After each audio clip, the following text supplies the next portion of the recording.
Congress, BJP, BRS పార్టీలను చిత్తుగా ఓడించాలి. పార్టీలు మారుతున్న రాజకీయ నాయకులను ప్రజలు నమ్మొద్దు. నన్ను ప్రజలు ఆశీర్వదించి గెలిపిస్తే ప్రజాసేవ చేస్తాను. వరంగల్ స్వతంత్ర ఎంపీ అభ్యర్థి మంద నరేష్. కాకతీయ యూనివర్సిటీలో గురువారం రోజున విద్యార్థి నిరుద్యోగ యువతతో కలిసి ప్రచారం నిర్వహించిన అందరికీ ధన్యవాదాలు తెలియజేస్తున్నా. ఎందుకంటే నేను ఈరోజు వరంగల్ పార్లమెంట్ ఎన్నికల్లో ఒక స్వతంత్ర ఎంపీ అభ్యర్థిగా నామినేషన్ చేసి బరిలో ఉండడం జరిగింది. నాకు ఎలక్షన్ కమిషన్ కూలర్ గుర్తు కేటాయించడం జరిగింది.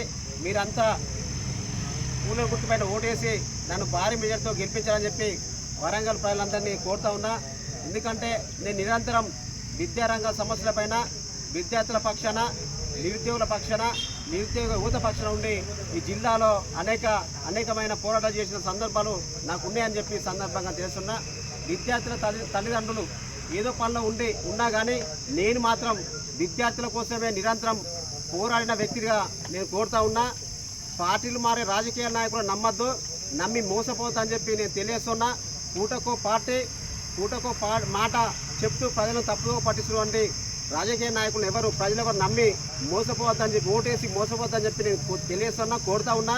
ఎందుకంటే గత 15 సంవత్సరాలుగా మీ విద్యార్థుల పక్షాన నిరంతరం ఉండి పోరాడుతున్నట్టు ఏకైక వ్యక్తిని కాబట్టి మీ నాకే ఓటు వేసి గెలిపించాలని చెప్పి మీ అందరినీ నేను కోరుతా ఉన్నా. మీరు అందరూ దీవించి ఆస్వాదించి నన్ను ఈ పార్లమెంట్ ఎన్నికలు గెలిపిస్తే పార్లమెంట్కి పోయి విద్యార్థుల పక్షాన, నిరుద్యోగుల పక్షాన, రైతుల పక్షాన, కార్మికుల పక్షాన మరియు పేద ప్రజల పక్షాన ఉండి పోరాటాలు చేయడానికి సిద్ధంగా ఉన్నానని చెప్పి నేను తెలియజేస్తూ ఉన్నా. అదేవిధంగా ఈ పార్టీలు మారుతున్నటువంటి కడియం శ్రీహరి కావచ్చు, ఆర్వి రమేష్ కావచ్చు, దీన్ని ప్రజలు ఎవరు నమ్మద్దని చెప్పి నేను తెలియజేస్తున్నా. పూటకు పార్టీలు మారుతూ పదవుల కోసము మరి అక్రమ సంపదను కాపాడుకోవడానికి మాత్రమే ఈరోజు రాజకీయ నాయకులు కడియం శ్రీహరి కావచ్చు, ఆర్ రమేష్ కావచ్చు పార్టీలు మారి ప్రజలను తప్పుదో పట్టిస్తున్నారు. ఓటర్లారా ఒకసారి ఆలోచించండి. మీ పిల్లల కోసం పనిచేస్తున్న నన్ను ఒక బిడ్డగా మీరు అంతా ఆశీర్వదించి మీకు ఉన్నటువంటి మీ దగ్గర ఉన్న ఓటు అనే ఒక ఆయుధం ఉన్నది.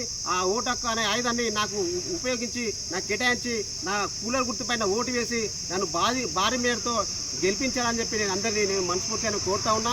ఎందుకంటే పూర్తి స్థాయిలో విద్యార్థుల పక్షాన, నిరుద్యోగుల పక్షాన పోరాటాలు చేస్తున్న ఈ జిల్లాలో నేను ఎంతోమందికి విద్యార్థులు సాయం చేసిన, నేను సాయం తీసుకునే విద్యార్థులు కావచ్చు, నిరుద్యోగులు కావచ్చు, యువత కావచ్చు, మరియు విద్యార్థుల తల్లిదండ్రులు కావచ్చు, మీరంతా ఈ వీడియో చూసే ప్రతి ఒక్కరు, మీరంతా నా నుంచి లబ్ధి పొందిన ప్రతి ఒక్క విద్యార్థి, మరి ప్రతి ఒక్క విద్యార్థి తల్లిదండ్రులు అందరూ కూడా, నిరుద్యోగులు కూడా, యువత కూడా అందరూ నాకు ఓటు వేయాలని చెప్పి మనస్ఫూర్తిగా కోరుతా ఉన్నా. మీరు ఓటేసి నన్ను పార్లమెంట్కి పంపిస్తే మీ అందరి కోసం పనిచేస్తా అని చెప్పి మనస్ఫూర్తిగా తెలియజేస్తూ నాకు కూలర్ గుర్తు పైన ఓటేసి గెలిపించాలని చెప్పి మనస్ఫూర్తిగా కోరుతూ, నా పేరు నరేష్ మంద, నేను వరంగల్ ఎంపీ స్వతంత్ర అభ్యర్థిని.